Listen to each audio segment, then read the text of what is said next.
వాస్తవానికి ఎన్నికలు జరుగుతాయని మీరు నమ్ముతున్నారో లేదో నాకు తెలియదు, కానీ ప్రజలు మాత్రం ఎవరు నమ్మడం లేదు. అది కూడా ఒక ప్రహసనమైంది, ఒక జోక్ అయింది. ఈ ప్రభుత్వం అంటేనే ఒక జోక్ అయింది. మొన్న ఒక పెద్ద మనిషి కలిసిండు, మాకు ఏమనుకుంటున్నారే ప్రభుత్వం మీద అని అడిగినాం. ఆయన అన్న మాట, నేను ఎక్కువ చెప్పను సారు, ఈ ముఖ్యమంత్రివాడు దబ్బుక్కున్న తులం బంగారం ఇచ్చినా దాన్ని నమ్మి జేబులో పెట్టుకుంటూ వాళ్ళు అయితే లేరు ఎవ్వరు. తల్లి ఇది ఏం గిల్టుందో ఇది ఏం పాడైందో అని చెప్పి ఆడ వార్దుకుపోతారు తప్ప నమ్మి జేబులో పెట్టుకోవాలి అయితే ఎవడు బోడు అని ఒక పెద్ద మనిషి చెప్పిన మాట.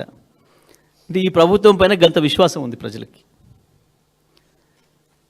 ఒక దిక్కు కోర్టులో నడుస్తుంది, కోర్టు చాలా స్పష్టంగా చెప్పింది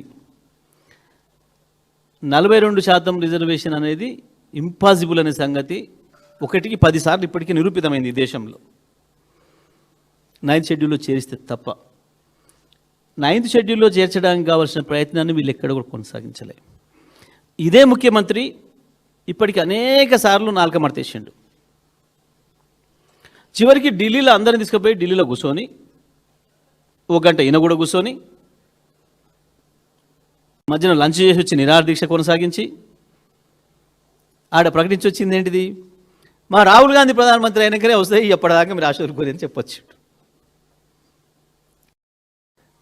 ఇవాళ తనే శాసనసభలో బిల్లు పెట్టి తీర్మానం చేసి చట్టం చేస్తే ఇంకా అది గెజెట్ కాలేదు, చట్ట రూపంలోకి రానిలేదు, గవర్నర్ గారి దగ్గర పెండింగ్లో ఉంది. అంతకుముందు చేసిన తీర్మానం గవర్నర్ గారు రాష్ట్రపతి పంపి అక్కడ పెండింగ్లో ఉంది. ఇన్ని విషయాలు ఇట్లా ఉండంగా నువ్వు చట్ట వ్యతిరేకంగా ఒక జీవోని తీసుకొచ్చి ప్రజల్ని మోసం చేద్దాం, ప్రత్యేకించి బీసీ ప్రజల్ని మోసం చేద్దాం, ఆ ఓట్లు దండుకుందాం, కేంద్ర ప్రభుత్వాన్ని ఒప్పించి చేస్తారేమో నమ్ముతారు. కానీ నువ్వు ఇవ్వాలా నీ చేతుల దాన్ని లేని దాన్ని నేను చేస్తా అంటే ఎవడు నమ్ముతాడు, ఎట్లా నమ్ముతాడు? మీరు ఒక ఛానల్కి ఇవ్వాలి, మీరు ఒక రిపోర్టరు, ఏకంగా నేను ఛానల్ అమ్మేస్తాను పోయి ఎవరికైనా బేరం పెడితే నమ్ముతాడా? నీ చేతులు ఉన్న కెమెరా నమ్ముతానంటేనే నమ్మడు. నీదెందుకారా మీ సంస్థది అంటారు.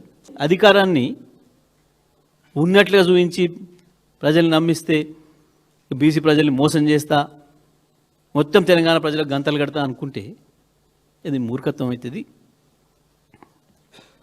కోర్టులో ఏం జరుగుద్దో, కోర్టు తీర్పు ఏమొస్తుందో చూసిన తర్వాత ఎన్నికల మీద మాట్లాడదాం. షేర్ చేయండి, లైక్ చేయండి, సబ్స్క్రైబ్ చేయండి. మరిన్ని వీడియోల కోసం బెల్ సింబల్ పై క్లిక్ చేయండి.